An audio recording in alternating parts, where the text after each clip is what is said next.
जब आप luxury watches के बारे में सोचते हैं तो एक नाम लाज़मी तौर पर ज़हन में आता है रोलेक्स। आज रोलेक्स की मालियत $8 बिलियन से ज़्यादा है। लेकिन ये मशहूर ब्रांड कैसे शुरू हुआ? ये कहानी इनोवेशन और विजन की है, जिसकी क़ियादत हांस विल्स्ट्रॉप नामी एक शख्स ने की थी। 1881 में जर्मनी के शहर कोलंबस में पैदा हुए हांस की इब्तिदाई ज़िंदगी चैलेंज से भरी हुई थी। जब वो 12 साल का था तो उसने अपने दोनों वालिदैन को खो दिया और इसे अपनी चचा की देखभाल में रखा गया था। उसके चचा ने हांस को बवेरिया के एक बोर्डिंग स्कूल में भेज दिया, जहां उसे तन्हाई और मुश्किलात का सामना करना पड़ा। फिर भी मायूसी का शिकार होने के बजाय उसने अपने एजुकेशन पर फोकस किया। उसने रियाजी और दूसरी ज़ुबानों में महारत हासिल की, जो बाद में हंस की फ्यूचर की कामयाबी की बुनियाद बनी। स्कूल छोड़ने के बाद हांस 19 साल की उम्र में स्विट्ज़रलैंड चला गया।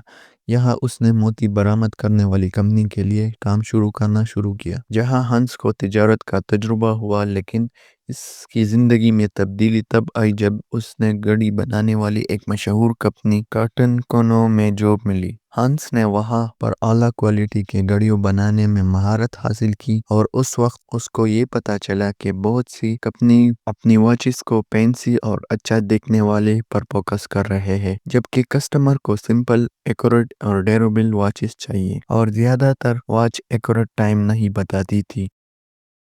इसको हल करने के लिए 1905 में सिर्फ 24 साल की उम्र में अपना खुद का वॉच मेकिंग कंपनी स्टार्ट करने का फैसला किया। कंपनी स्टार्ट करने के लिए उसने अपनी ब्रदर इन लॉ से कुछ रकम लिया। 1905 में हंस लंदन मुंतकिल हुए, जहां पर हंस और इसके ब्रदर इन लॉ ने विल्स्ट्रॉप एंड डेविस की बुनियाद रखी, यानी रोलेक्स। हंस ने शुरुआत तो पॉकेट वॉचेस से की, लेकिन उसको पता था कि स्विच वॉचेस फ्यूचर में पॉकेट वॉच को मुकम्मल तौर पर रिप्लेस कर देगी। स्विस वॉचेस वो घड़ियां थी जो लोग कलाई पर पहनते थे। इस वक्त स्विस वॉचेस ज्यादा एक्यूरेट नहीं थी और वो सिर्फ लेडीज पहनती थी, अक्सर मर्दों की तरफ से मुस्तरब कर दी जाती। हंस ने एक ऐसे मुस्तकबिल का तस्वर किया जहां कलाई वॉचेस का गलबा हो। इस वक्त रोलेक्स ने 1926 में एक तारीख रकम कर दी, दुनिया की पहली वाटरप्रूफ कलाई घड़ी बनाकर, और ये साबित कर दिया कि वो एक्यूरेट और खूबसूरत दोनों हो सकती है।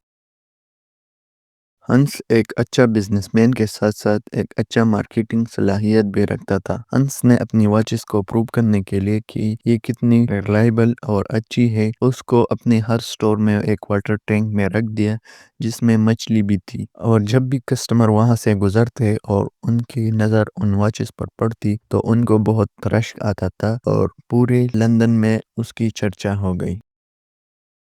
पहली और दूसरी जंग अजीम ने रोलेक्स के लिए बरतानिया में बढ़ती हुई टैक्स ने रुकावट पेश की। इन चैलेंजेस ने हंस को लंदन से अपनी हेडक्वार्टर को स्विट्जरलैंड मुंतकिल करने पर मजबूर किया। उन रुकावटों के बावजूद हंस के अज़म में कभी कमी नहीं आई। 1944 में हंस को एक और चैलेंज का सामना करना पड़ा जब उसने अपनी बीवी को खो दिया। अपनी बीवी की याद में उसने एक फाउंडेशन की बुनियाद रखी और अपनी कंपनी को इस फाउंडेशन के नाम कर दिया, और आज भी ये फाउंडेशन रोलेक्स की मालिक है।